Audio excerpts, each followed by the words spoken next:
প্ৰথম কথা হ'ল তেখেতে সমাজখনৰ কাৰণে বিশেষকৈ মই লাহোৱাল সমষ্টি যেতিয়া 2021 আহিছিলোঁ সেই সময়ত দেখা পাইছিলোঁ যে তেখেতে এই সমাজখনৰ কাৰণে বহুত তেখেতৰ অৱদান আছে আৰু লগতে তেখেতক দেখা পাইছিলোঁ যে তেখেতে এখন স্কুল যি স্কুলত একদম কম পৰিমাণৰ মানে যি ফিজ সেই ফিজ লৈ তেখেতে স্কুলখন তেখেতে পৰিচালনা কৰি আছে। তেখেতে এজন অন্য ব্যৱসায়ৰ লগতো তেখেতে জড়িত। তেখেতে কনষ্ট্ৰাকশ্যনেই হওক, তেখেতে নিজে চিভিল ইঞ্জিনিয়াৰিঙতে হওক বা তেখেতে নিজৰ যথেষ্টখিনি দক্ষতাৰে তেখেতে কাম কৰি গৈছে এই সমাজখনৰ কাৰণে।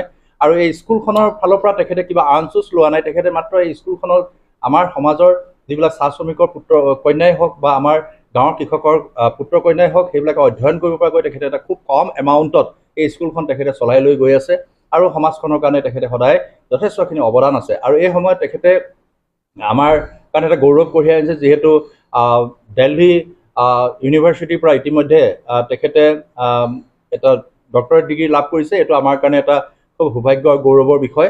আৰু মই বিশেষকৈ তেখেতক এটা সম্বৰ্ধনা জনাবৰ কাৰণে তেখেতৰ বাগিহলৈকে আহিলোঁ আৰু তেখেতৰ বাগিহত আহি তেখেতক এটা সম্বৰ্ধনা পত্ৰৰ লগতে আমি যিখিনি সম্বৰ্ধনা মানপত্ৰকে ধৰি অন্যান্য গামোচাকে ধৰি আমি অন্যান্যখিনি তেখেতক আমি মৰম যাচিলোঁ।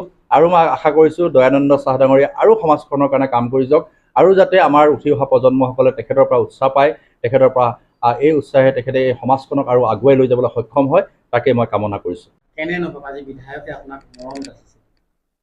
হয়, আচলতে আজি মনটো খুবেই ভাল লাগিছে। আমাৰ বিধায়ক মহোদয় বিনোদ হাজৰিকাদেৱ তেখেতৰ যি বহুমূলীয়া সময় আমাৰ ঘৰত পদধূলা দি যি ধৰণে সম্বৰ্ধনা জনাইছে আৰু তেখেতে যিধৰণে দায়িত্ব বঢ়াই দিছে, আজিৰ পৰা যি দায়িত্ব আছিল আৰু তেখেতৰ যি ভাষ্য লাগিছে যেন আৰু ভৱিষ্যতে সমাজখনৰ হকে কাম কৰি যোৱাত উৎসাহ পালোঁ। আৰু প্ৰতিটো ক্ষেত্ৰত ল'ৰা ছোৱালী পঢ়া শুনাৰ পৰা লৈ খেলা ধূলাৰ পৰা লৈ প্ৰতিটো ক্ষেত্ৰতে এই অঞ্চলটোৰ উত্তৰোত্তৰ উন্নয়নত সদায় সময় দিম বুলি মোৰ ফালৰ পৰা প্ৰতিশ্ৰুতি দিলোঁ।